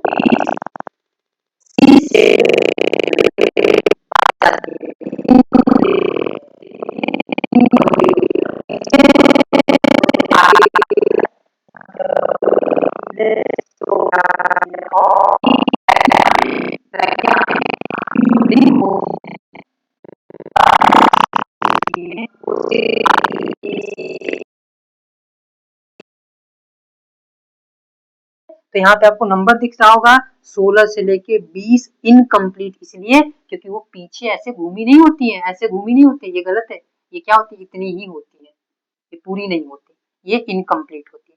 तो इसीलिए इसको इनकम्प्लीट बोला जाता है, रिंग बोला जाता है। ये ट्रैकिया को प्रोटेक्ट करने का काम करती है, कोलैप्स होने से बचाता है। और इसके बाद हम आगे बढ़ते हैं कि diameter of the trachea is 1.2 centimetre, means अगर हम पूरे एक ट्रैकिया की डायमीटर की बात करें, मीन्स चौड़ाई की बात करें, तो इसकी जो डायमीटर होती है 1.2 सेंटीमीटर, ठीक है। तो ये आपको याद रखना है। इसके बाद हम आगे बढ़ते हैं, अब नेक्स्ट वाले पार्ट की बात करते हैं। हमने यहाँ तक डिस्कस कर लिया, ट्रैकिया के बारे में पढ़ लिया, कराइना पढ़ लिया, समझ लिया। अब हम पढ़ते हैं कि जो ट्रैकिया है वो आगे चल के राइट मेन ब्रोंकस, मतलब दो पार्ट में डिवाइड होती है, दो पार्ट में डिवाइड होती है, पहला राइट मेन ब्रोंकस और दूसरा लेफ्ट मेन ब्रोंकस में डिवाइड होता है।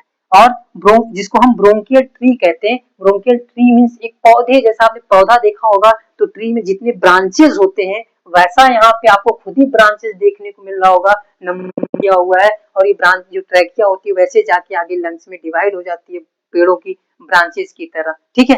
अब तो मैं अब ट्रैकिया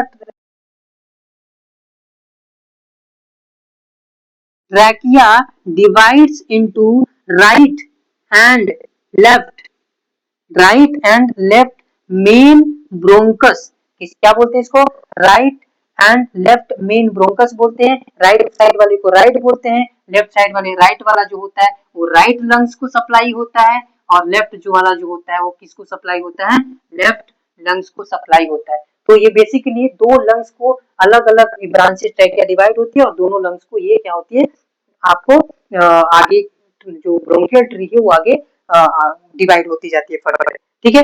तो राइट एंड लेफ्ट ब्रोंकस, अभी देखो ब्रोंकस और एक वर्ड और होता है जिसको मैं आपको बता दूं, यहाँ पे क्लियर कर दूं, ब्रोंकाई, ब्रोंकाई।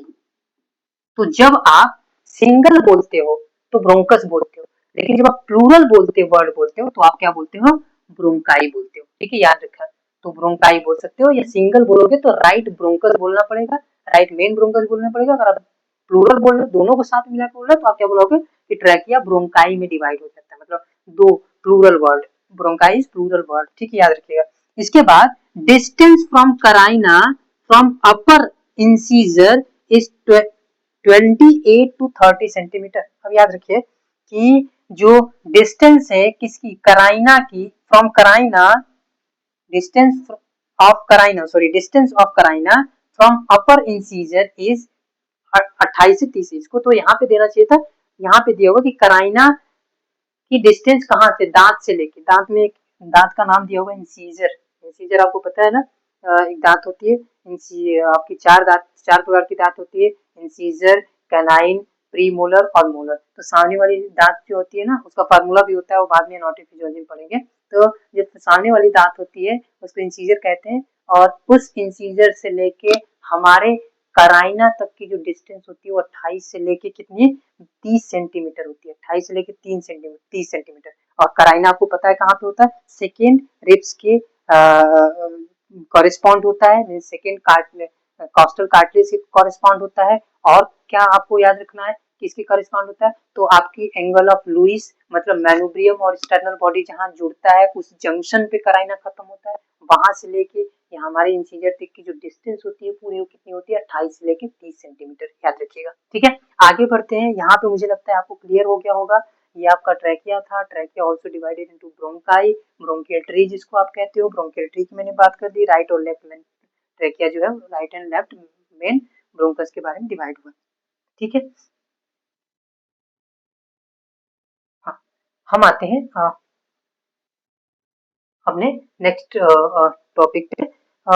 नेक्स्ट मीन्स आगे बढ़ते हैं तो अप्लाइड एनाटॉमी और फिजियोलॉजी में आगे जो है वो हमारी जो ट्री थी वो ट्री आगे डिवाइड होती जा रही है, और वो ट्री जो है वो आगे किसमें डिवाइड हो रही है, तो आपको यहाँ पे देखने को मिल सकता है कि फर्दर जो राइट मेन ब्रोंकस है, राइट मेन ब्रोंकस की बात किए थे और लेफ्ट मेन ब्रोंकस की बात किए थे। Right main bronchus right lung को, left main bronchus left lung को क्या होती है, सप्लाई होती है, मीन्स आगे डिवाइड होती जाती है। तो right upper middle and lower lobe में किसमें डिवाइड हो जाता है, right upper left main bronchus into left upper and lower lobe bronchus में डिवाइड हो जाता है। मैं आपको बता दूं कि लेफ्ट लंग जो होता है उसमें दो लोब होते हैं, इसीलिए ये कह रहा है कि राइट मेन ब्रोंकस जो है वो तीन पार्ट में डिवाइड हो रहा है। वो ट्री जो है वो तीन पार्ट में फर्दर डिवाइड हो रही है, right upper middle and lower lobe bronchus में, और लेफ्ट वाले में सिर्फ दो ही डिवाइड हो रहा है, upper and lower, left upper and lower lobe bronchus में डिवाइड हो रही है। तो लोब तीन और दो याद रखिएगा। Due to shorter wider and less acute angle, chances of endotracheal tube to be positioned on right side are more, other words the chances of endotracheal intubation are more on right side। आपको पता है कि आपका जो right वाला, मैं आपको पीछे वापस लेके जाना चाहूंगा कि जो आपका राइट वाला, यहाँ पे ध्यान दीजिएगा, राइट वाला जो होता है, जो आपकी मेन ब्रोंकियल ट्री होती है, वो राइट मेन ब्रोंकस होता है, ये वाला वो ज्यादा चौड़ा होता है। क्या होता है, 3 पॉइंट याद रखिएगा। पहला शॉर्ट होता है, दूसरा वाइड होता है, वाइडर मीन्स चौड़ा होता है, और तीसरा स्ट्रेट होता है। क्या होता है, स्ट्रेट। स्ट्रेट मीन सीधा, बिल्कुल। लेकिन ये वाला जो होता है एक तो नैरो होता है, लंबा होता है और मुड़ा हुआ होता है, ज्यादा मुड़ा होता है, ये बिल्कुल सीधा होता है। तो जब भी आप एंडोट्रेकियल ट्यूब डालते हो, एंडोट्रेकियल ट्यूब के जाने के जो ज्यादातर चांसेस होते हैं वो किधर होते हैं, राइट साइड में। एंडोट्रेकियल ट्यूब डालते ही वो एंडोट्रेकियल ट्यूब आते ही कहाँ चला जाता है, राइट साइड में चला जाता है। वही वो कह रहा है कि ज्यादा जो चांसेस होते हैं ट्यूब जाने के, किस साइड जाने के चांसेस होते हैं, लेफ्ट राइट साइड में। क्यों, क्योंकि राइट साइड में एक तो शॉर्ट होता है, दूसरा वाइड होता है, चौड़ा होता है और स्ट्रेट होता है, इसलिए स्ट्रेट। अब भाई नली है और नली एक मुड़ी, एक टेढ़ी है और एक सीधी है, तो जाएगा किधर पानी, सीधे वाली नली में जाएगा। उसी प्रकार एंडोट्रेकियल ट्यूब किधर जाता है, सीधे वाले में जाता है। तो ये यहाँ पे ये कहने की कोशिश कर रहा था। देखिए, तो यहाँ तक मैंने आपको बता दिया। इसके बाद इन children the angle of both and left bronchus is same. लेकिन बच्चों में क्या होता है, दोनों जो होते हैं, दोनों के जो एंगल्स होते हैं वो सेम होते हैं। बच्चों में क्या होते हैं, एंगल्स जो होते हैं वो सेम होते हैं। In children the angle of both right and left bronchus is same, समान होता है। एग्जाम्पल 55 डिग्री होता है up to the age of 3 year, मतलब 3 साल के बच्चों में, कितने, 3 साल के बच्चों में, मतलब 3 साल तक के बच्चों में जो दोनों की जो एंगल होता है वो 55 डिग्री होता है। लेकिन जैसे जैसे एज बढ़ती जाती है, एंगल जो होता है वो चेंज होता जाता है। ये लेफ्ट वाला ज्यादा एंगल्ड हो जाता है और राइट वाला सीधे स्ट्रेट रह जाता है। ठीक है, तो यहाँ पे आपको, ठीक है, तो यहाँ पे आपको मैंने इमेज नहीं दिखाया हुआ है, लेकिन आप क्या कर सकते हो कि यहाँ से समझ सकते हो कि 3 साल तक के बच्चों में दोनों वाला, यहाँ से क्वेश्चन बन सकता है कितने साल के बच्चों तक में right and left main bronchus की जो एंगल होता है वो सेम होता है। तो अप टू 3 ईयर, मतलब 3 साल तक के बच्चों में। ठीक, इसके बाद राइट अपर लोब की बात कर रहे हैं। राइट अपर लोब, कितने लोब होते हैं राइट लंग्स में, 3। पहला राइट अपर लोब, दूसरा राइट मिडिल लोब, तीसरा राइट लोअर लोब, 3 लोब होते हैं। Right upper lobe bronchus divides into apical, posterior and anterior segment of bronchi. मतलब इसमें इस ये जो है एक ब्रांच, अभी देखो राइट वाला 3 ब्रांच में डिवाइड हुआ था, अब वो 3 ब्रांच में पहला वाला जो है वो फर्दर 3 ब्रांच में डिवाइड हो रहा है। इसमें एपिकल, पोस्टेरियर, एंटीरियर 3 पार्ट में डिवाइड हो रहा है। मतलब अब हम और उसकी जो ट्री है वो और ट्री जो है वो पहले, देखो ये एक एक ये ट्रैकिया था, तो ये पहले और ये दूसरे में डिवाइड हुआ। लेकिन ये जो पहला और दूसरा, और इसमें से भी 3 निकले थे, 1, 2 और 3 निकला था। लेकिन इनमें से पहला वाला जो है वो 3 में डिवाइड हो रहा है, 1, 2 और 3 में डिवाइड हो रहा है, तो उसकी बात कर रहे हैं। और यहाँ पे हम इसको कह देते हैं कि सेगमेंट, लंग्स में कितने सेगमेंट पाए जाते हैं। मैं आपको फिर से बता दूं भी स्टार्टिंग में कि राइट लंग्स में भी 10 सेगमेंट पाए जाते हैं और लेफ्ट लंग्स में भी 10 सेगमेंट पाए जाते हैं।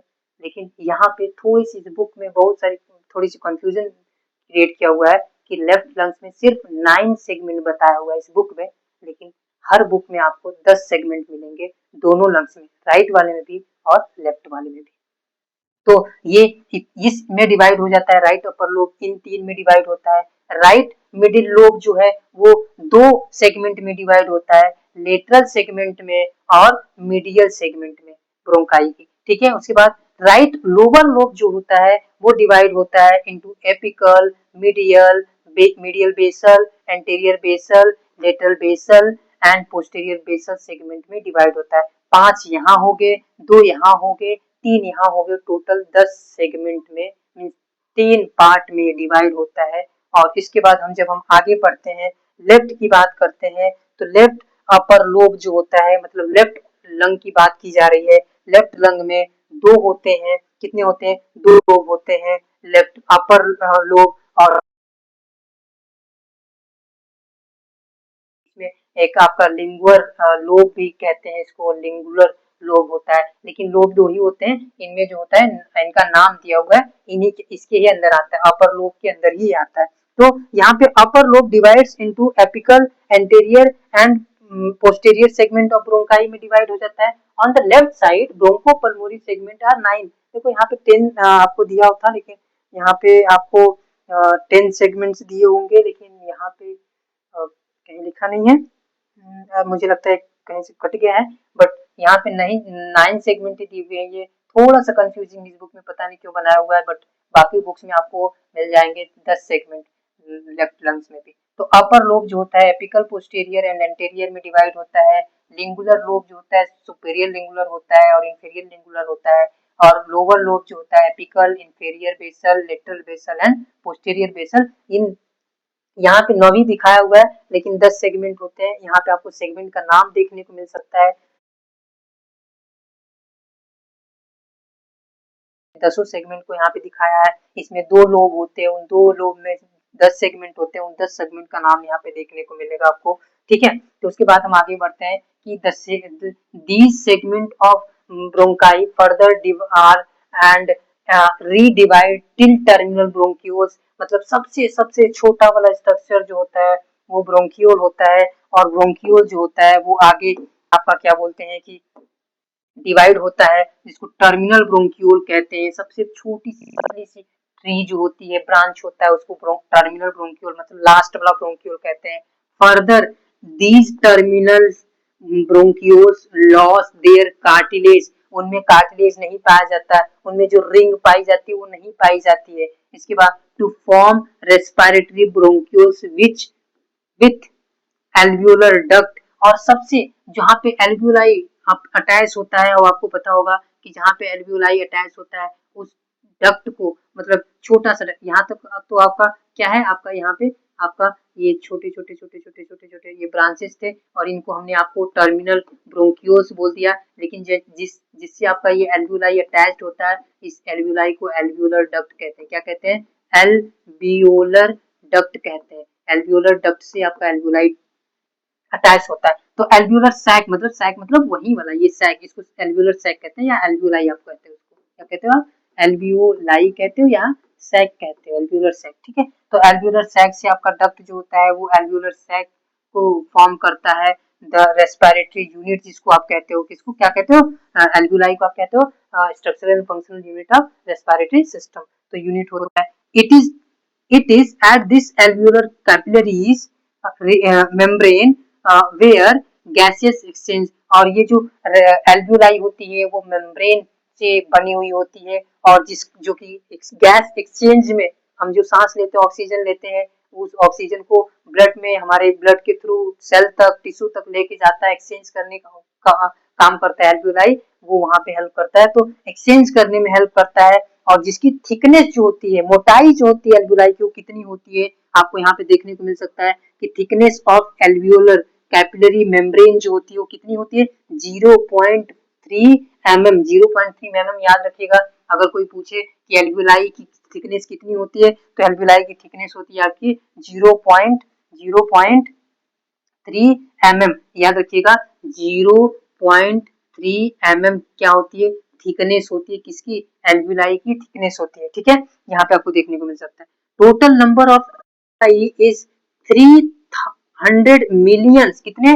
300 मिलियंस, नॉट थाउजेंड और हंड्रेड में और नहीं होता, ये कितने लाखों में नहीं होता, ये मिलियंस में होता है। और 1 2 4 मिलियंस नहीं होते, 300 से ले 300, यहाँ पे 300 दिया हुआ है लेकिन एग्जैक्ट नहीं होता है, कहीं भी आपको मिल सकता है कि 300 to 500 मिलियंस मिलते हैं। तो यहाँ पे आपको दिया हुआ है कि कितने नंबर ऑफ आपके एल्वियोलाई पाए जाते हैं, तो टोटल 300 मिलियंस आपके एल्वियोलाई पाए जाते हैं, जिनका सरफेस एरिया जो होता है वो कितना होता है?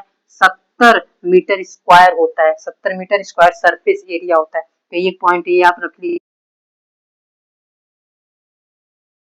epithelium has type 1 and type 2 cells। कितने कितने प्रकार के आपके जो एल्वियोलाई होती है ना, उसमें दो तरीके के सेल पाए जाते हैं, जिसको आप कहते हो टाइप 1 और टाइप 2। मतलब ये एल्वियोलाई जो होती है वो दो तरीके के सेल से बनी होती है, दो तरीके के सेल, एक टाइप 1, लेकिन अगर आप उसको पूरा नाम लिखोगे तो आप लिखोगे न्यूमोसाइट टाइप 1, और दूसरे को आप लिखते हो न्यूमोसाइट टाइप 2। तो ये दो तरीके के न्यूमो मीन्स लंग्स के सेल, तो लंग्स के सेल से बना होता है न्यूमोसाइट टाइप 1 और टाइप 2। ये दो तरीके के क्या है? सेल है जिससे एल्वियोलाई बना होता है। और टाइप 2 सेल्स हैव सर्फेक्टेंट, यहाँ पे आपको देखने को मिलेगा कि सर्फेक्टेंट पाया जाता है। सर्फेक्टेंट यहाँ पे आपको नीचे सर्फेक्टेंट लिखा होगा, और सर्फेक्टेंट का काम होता है, सर्फेक्टेंट का काम होता है सिक्रीट करता है। टाइप 2 जो होता है वो सेल जो होता है वो सिक्रीट करता है सर्फेक्टेंट, और सर्फेक्टेंट का काम होता है एल्वियोलाई बलून की तरह फूले और नॉर्मल पोजीशन में है, लेकिन पिचके नहीं, क्योंकि अगर वो पिचक जाएगी तो कोलैप्स कर जाएगी। तो उसको पिचकने से बचाने के लिए क्या करता है? सर्फेक्टेंट से सिक्रीट करता है। कौन? टाइप 2 सेल जो होता है वो सिक्रीट करता है सर्फेक्टेंट। ठीक है, तो ये हो गया। आपको यहाँ पे देखने को मिल सकता है कि हमारे दो लंग्स हैं, राइट लंग्स और लेफ्ट लंग्स। राइट लंग्स में 3 लोब होते हैं, लेफ्ट लंग में 2 लोब होते हैं, लेकिन राइट लंग में भी 10 सेगमेंट होते हैं, लेफ्ट लंग में भी 10 सेगमेंट होते हैं। सेगमेंट का नाम लिखा हुआ है, मैंने वहां भी बता दिया आपको कि राइट लंग्स राइट में कितने सेगमेंट कौन कौन से होते हैं और लेफ्ट लंग में कौन कौन से सेगमेंट होते हैं, ये आपको यहाँ पे ये याद रखना है, ध्यान रखना है। ठीक है, आगे बढ़ते हैं। जब हम आगे बढ़ते हैं तो हम इस को कंटिन्यू करते हुए लेफ्ट अपर लोब जो आपके ब्रोंकस होते हैं ऑल्सो गिव राइज टू, हाँ जो नीचे का कटा हुआ था वो हमारे यहाँ पे था, हम यहाँ पे देख सकते हैं दोबारा से कि लेफ्ट अपर लोब जो ब्रोंकस होते हैं also give rise to lingular bronchus which is further divided into superior inferior segment of bronchi. ठीक है, लेफ्ट लोअर लोब जो होता है वो डिवाइड होता है into apical, anterior basal, posterior basal and lateral basal segment of bronchi. जो मैंने आपको वहां पे लोब दिखाए थे सेम यहाँ पे दिखा रहा हूँ, और सेम बात यहाँ पे कही हुई है कितने सेगमेंट यहाँ पे पाए जाते हैं और कौन सा लोब में कितने सेगमेंट्स डिवाइड होते हैं, ब्रोंकाई डिवाइड होते हैं। ठीक है, segment bronchi along with lungs parenchyma constitute bronchopulmonary segment which are 10 number in right lungs. Right lungs में कितने होते हैं? 10। कितने होते हैं? 10 सेगमेंट होते हैं। 10 सेगमेंट यहाँ पे आपको देखने को मिल सकता है कि 10 number of right lung segment दिए हुए हैं, 10 सेगमेंट दिए हुए हैं। और ये कह रहा है segmental bronchi along with lungs parenchyma. Parenchyma का मतलब होता है लंग के वो टिश्यू जो स्ट्रक्चरल एंड फंक्शनल इंपॉर्टेंस रखते हैं, मींस जिससे लंग्स बना हुआ है, जिसको हम निमोसाइड निमोसाइड 2 कह रहे थे, वो लंग्स मतलब ऐसा नहीं है कि सिर्फ ट्री डिवाइड होती है, पूरा लंग्स ही डिवाइड रहता है अंदर से। आप देखोगे तो बाहर से भले आपको देखने को मिलना मिले, बाहर से आपको सिर्फ 10 2-3 लोब दिखाने को थोड़ा बहुत देखने को मिले, लेकिन अंदर से अगर आप देखोगे तो लोब्स अलग अलग सेगमेंट्स लंग्स में डिवाइड होते हैं अंदर से। अगर स्ट्रक्चर आप देखोगे तो ये अंदर से लेके बाहर तक एकदम आपकी ब्रोंकोपल्मोनरी सेगमेंट तक, पेरेन्काइमा से लेके आपको ब्रोंकोपल्मोनरी मतलब ट्रैक आपके लंग्स और आपकी जो ट्रैक होता है उससे ब्रोंक्यूल्स होते हैं, वो पूरी बिल्कुल अंदर से लेके बाहर तक क्या होती है? डिवाइड होती है 10 सेगमेंट में। तो यहाँ पे आपको lobe, upper lobe, middle lobe और लोअर लोब के सेगमेंट्स दिए हुए हैं। यहाँ पे आपको बताया हुआ है, जो मैंने आपको 3 पॉइंट आपको बताए थे। देखिए यहाँ पे फिर से वो पॉइंट दिया हुआ है कि राइट ब्रोंकस शॉर्टर होता है, लेंथ जो होती है वो 2.5 सेंटीमीटर होती है। लेफ्ट जो आपका ब्रोंकस होता है और लॉन्गर होता है, लेंथ जो होता है 5 सेंटीमीटर होता है। ये वाइडर होती है, ये नैरोअर होती है, ये इसका जो एंगल होता है वो 25 डिग्री होता है, ज्यादा ये एंगल्ड नहीं होता है, सीधा स्ट्रेट होता है। मैंने आपको तीसरी पॉइंट बताई थी कि ये क्या होता है? स्ट्रेट होता है, तो इसका 25 डिग्री है एंगल है, लेकिन ये क्या होता है? ज्यादा घुमा हुआ होता है, इसलिए इसका एंगल कितना है? 45 डिग्री एंगल्ड है। तो यहाँ पे आपको ये चीज याद ध्यान रखना है। इसके अलावा हम एक चीज और यहाँ पे दिया हुआ है, outta arch over the left main bronchus. वो जो आपकी लेफ्ट मेन ब्रोंकस होती है उसकी जो आउटा की आर्च होती है उसको क्या करता है? ओवर करता है, मतलब उसके ऊपर से ऐसे कवर करके जाता है। ये आपको जब आप कार्डियोवास्कुलर सिस्टम पढ़ोगे तो वहां पे ध्यान देने की जरूरत है, ये इम्पोर्टेंट होना वो यहाँ पे नहीं रखता है। ठीक है, हम आते हैं आगे कि आपकी जो फॉरेन बॉडी एस्पिरेशन है। देखो रेस्पिरेटरी सिस्टम में जो जनरली एनाटॉमी से रिलेटेड चीजें थी वो हमने डिस्कस कर ली है, और ये इसके बाद हम क्लिनिकल बेस्ड चीजों को बाद डिस्कस करेंगे। लेकिन उससे पहले आपको कुछ एक इम्पोर्टेंट चीज है जिसको कहते हैं फॉरेन बॉडी एस्पिरेशन। और एस्पिरेशन क्यों? क्योंकि ये शायद जो एनाटॉमी है वो ऐसी बनी हुई है, इसको पढ़ना जरूरी है। देखिए सेम चीज यहाँ पे बताया हुआ है कि हमारा जो राइट वाला ब्रोंकस है वो शॉर्ट है due to shorter and wider and less acute angle. तीनों चीजें, पहली, दूसरी और तीसरा पॉइंट, तीनों यहाँ पे क्या किया हुआ है? मेंशन किया हुआ है ड्यू टू शॉर्ट